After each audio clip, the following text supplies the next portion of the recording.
What's up, guys? Welcome back to the channel, and we got some big updates for you today. We're going to get the rear end painted, we're going to get the motor set in the car, we're going to get the rear end in the car, and get it all hooked up with the new shocks.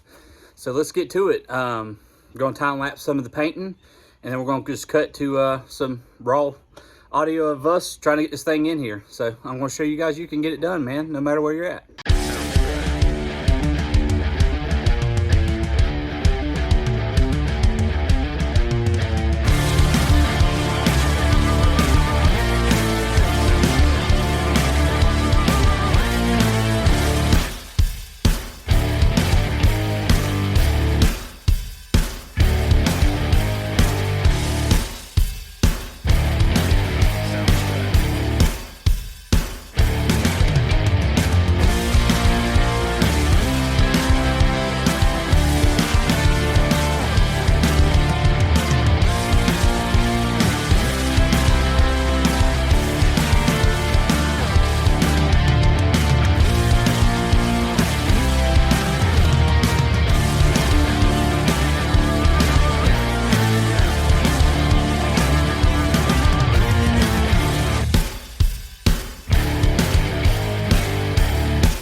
Alright guys, in this next clip, you'll see me cutting the coil springs.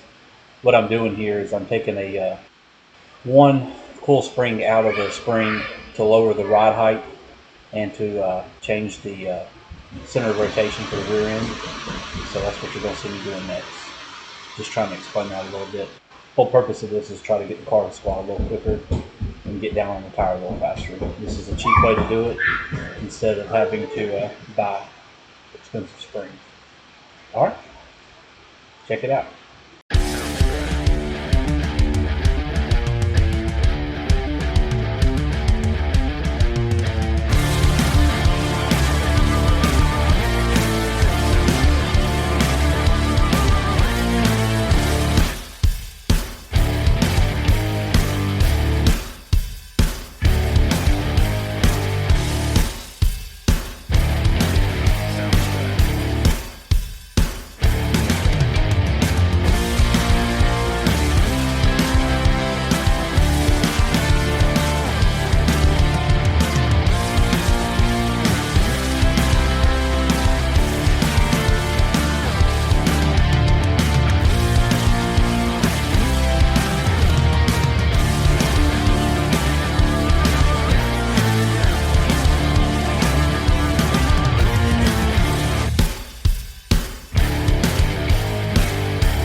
Sound stripe.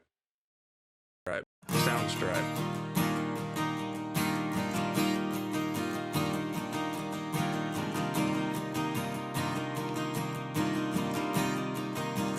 Sound stripe.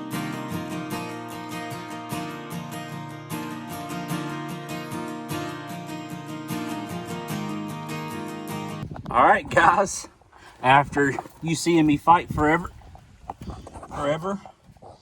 the new 8.8 is in. This rear end, like I said, is got C-clip eliminators. It's a 373. So I might have to change the gear eventually, depending on what the motor wants. But got our new Lakewood shocks on there.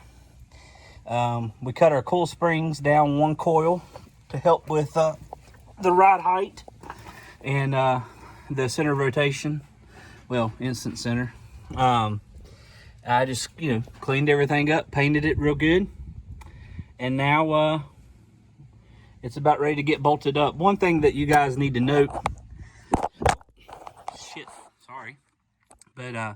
is that you always need to preload your shocks before you get them tight.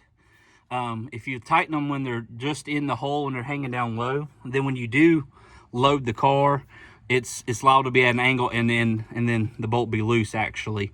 So I always preload my rear end and preload everything that before I strap it down. So, and we gotta get work on our sway bar and everything else if we're gonna run one. I don't know if we are, but yeah, man, it's coming along. It looks nice. Cleaned up all the rust in here, painted over it, just to help, with rust prevention. I'm not trying to go win a car show, but just that way, from a distance, it looks good. So, but man, it's sweet. Real quick before I go though, dive in for the motor. This motor is a low mile Ford Ranger motor. It is completely stock to my knowledge. I bought this motor for mainly the turbo and the intake and the material, the parts on it, and the manifold. Not really for the turbo so much, but the manifold and everything.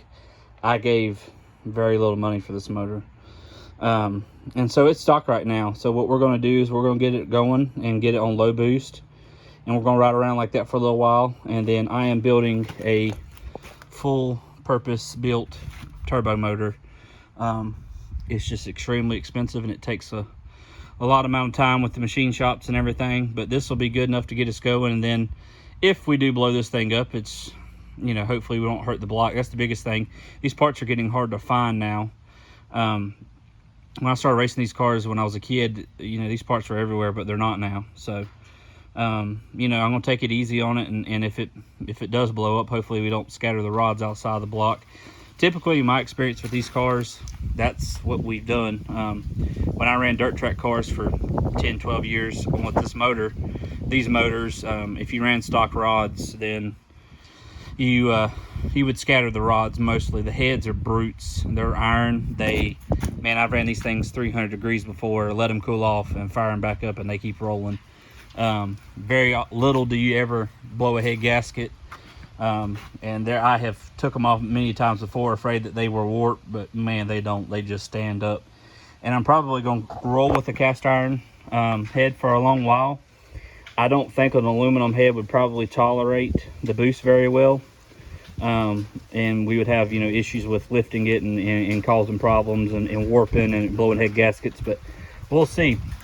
In the next video, I'm going to get this thing mounted down in there, and I'm going to come up with some mounts to get to the Thunderbird mounts.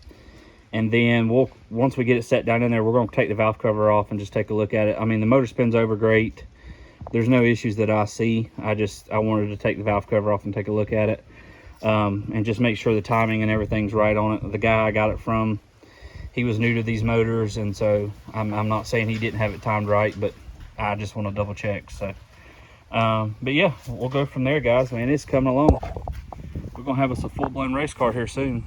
So getting all of our parts cleaned up, and the rear end is in there and ready to go.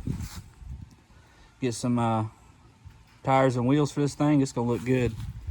But yeah, getting it done. Rocking my granny built sticker, and he's the whole reason why I'm doing this channel.